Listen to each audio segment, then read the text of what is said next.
welcome back to my channel. Today we're going to be working on an arm balance pose called Grasshopper. With Grasshopper pose, you need to be able to twist the body, post your elbow off of your foot, plant your hands, and find that balance over the arms.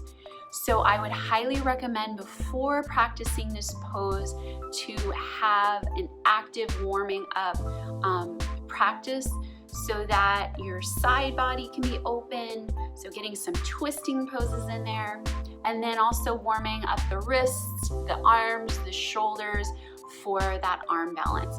I have two videos that I've done previously. One is a Twisty Flow and the other is my daughter and I detail how to get into Bakasana. So there's some warm-up poses in there that would be great before practicing Grasshopper. So I will put the links to those videos down below for you. And then once you are ready, go ahead and meet me on your mat and we'll get started.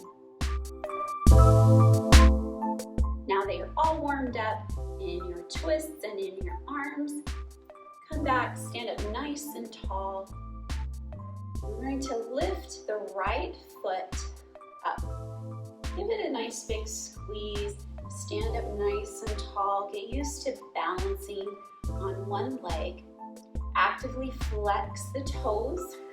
I'm just starting with my right leg right now. So actively flexing the toes. And then when you're ready, place the outer right ankle on top of the left knee. And then still maintain that active right foot. And then you can stay here for a little bit, breathing, lifting and lengthening. And whenever you choose to, you begin to lift and lengthen through the spine. Exhale, palms still together. Take your right elbow to the inside of your right foot. All right, so here, just take a few moments here to again get used to balancing on that one foot.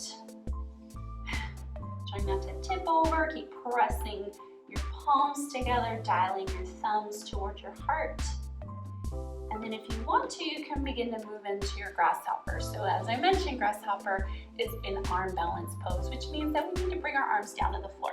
So arms down to the floor, hands are shoulder width distance apart. The right foot is going to remain stuck on the right elbow. And then we're going to bring our arms into chaturanga arms. So keeping the elbows right over the wrists, lean your heart forward. And then at some point that left foot's going to get a little lighter. So in this case, then you can begin to extend that leg out to the side. And there's your Grasshopper pose. That's a hard one. And then when you're done, just go ahead, roll out the wrists, and then we'll go to the other side. All right, same thing. So standing nice and tall, you're gonna lift the left leg up, flex the foot. Our two sides are very different, so I don't know, sometimes one side is a little bit more strong than the other, or vice versa. So just take your time, take it easy on yourself. And then when you're ready, keeping the left toes flexed, place the outer left ankle on top of the right knee this time. The foot is super flexed here. And then here, just play around with that balance on the right leg. Standing up nice and tall. You've done the work earlier with the wrists, with the arms, with the twists. So you've got this. Take a deep breath in, wave the spine long. And when you're ready, on your exhalation, we're going to take the left elbow inside of that left foot, really planting there, and then using that left foot to really help encourage that twist. Keep pressing the palms together, looping the right shoulder up towards the sky. When you're ready to move into your arm balance, place your hands onto the floor. All 10 toes or 10 fingertips are facing forward. And then again, we're gonna lean the heart forward, bringing your arms into those chaturanga arms. This side's actually a little bit easier for me. And then you're gonna extend that right leg long pressing out through the heel, and then falling or coming out of the pose whenever you would like. Take a few deep breaths wherever you are.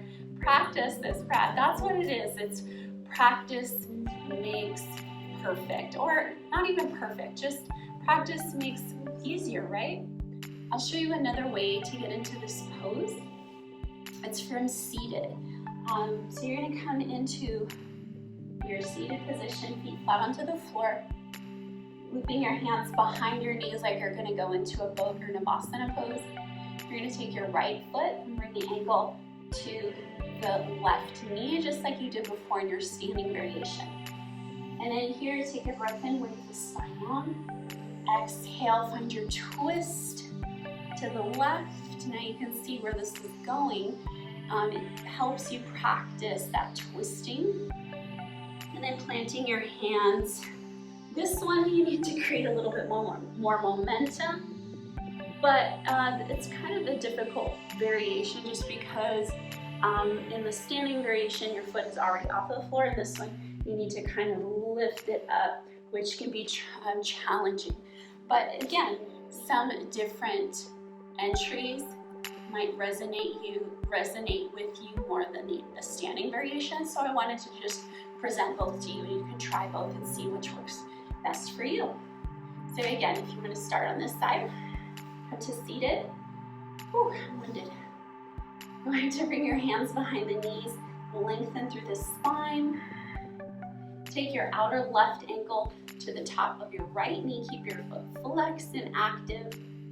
And then you can just stay here, making sure you're not pressing out through the lower back. Deep breath in, wave the spine long.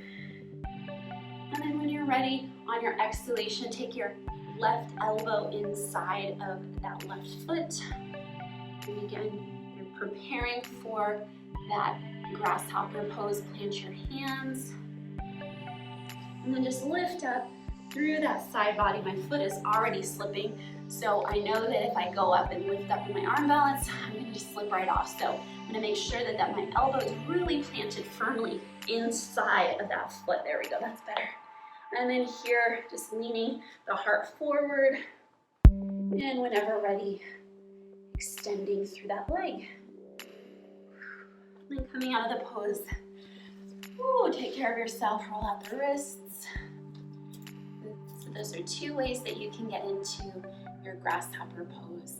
Let me know if you have any questions or comments, or if you have another way that you like to get into this pose, or you need some help getting prepared for this pose. Let me know. I would love to hear from you. Hope that you enjoy this pose today. Have a wonderful rest of your day, and I will see you next time. Namaste.